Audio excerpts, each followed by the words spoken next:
इस डिलीवरी वाले से तलाक तो लेकर ही रहूंगी। ये बोलकर अनन्या अपनी माँ शर्मिला को लेकर गुस्से में पुलिस स्टेशन से निकलकर चली गई।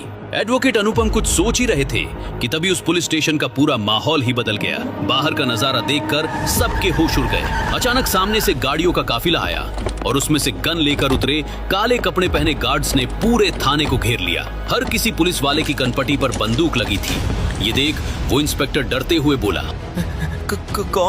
कौन हो तुम लोग और ये सब क्या कर रहे हो?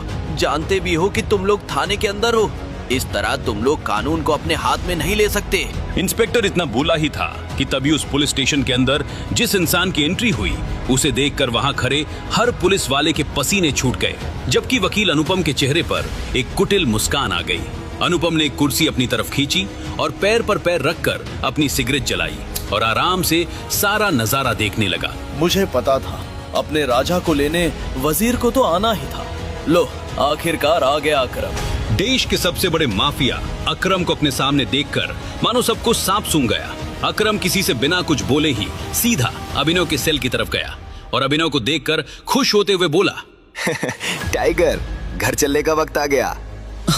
टाइगर? कौन टाइगर? मैं कोई टाइगर वाइगर नहीं हूँ। तुम्हारे हाथ में पड़ी ये हरी अंगूठी इस बात का प्रमाण है कि तुम ही टाइगर हो। माफिया किंग संजय गढ़वाल के बेटे टाइगर। अपने पिता संजय का नाम सुनते ही अभिनव एकदम शांत हो गया। मानो उसे विश्वास हो गया था कि उसके पापा की बात अब सच हो रही है। मरते समय उसके पापा ने कहा था कि 20 साल बाद अभिनव को इस अंगूठी का राज पता लगेगा और शायद आज वो समय आ गया था।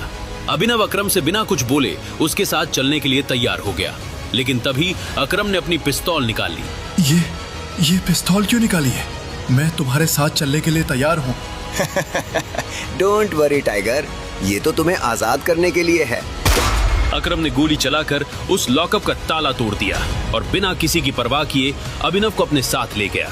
किसी को नहीं पता था कि अकरम अभिनव को जेल से निकालकर कहां ले जा रहा है और कैसे उस एक अंगूठी ने उसे पल भर में इतने बड़े माफिया ग्रुप का बाप बना दिया था। क्या राज है इस अंगूठी का? ये जानने के लिए सुनते रहिए ये पूरी कहानी। अब अकरम और अभिनव कार में बैठकर वहां से निकल गए। तभी कार में अकरम अभिनव को कुछ लोगों के फोटो दिखाते हुए बोला, टाइगर, इन फोटो को अच्छे से देखकर इन सब लोगों को पहचान लो। आज से तुम इन सब के बॉस हो और अब तुम्हें ही अपने पापा की विरासत माफिया किंग को आगे लेकर जाना है। अभिनव ने उन लोगों को अच्छे से पहचान लिया था, लेकिन एक सवाल अभी भी उसे खाए जा रहा था, जिसके बारे में उसने अकरम से सीधे पूछा। अकरम, आखिर 20 साल पहले उस रात हुआ क्या था और किसने और क्यों की थी मेरे पापा की हत्या? इस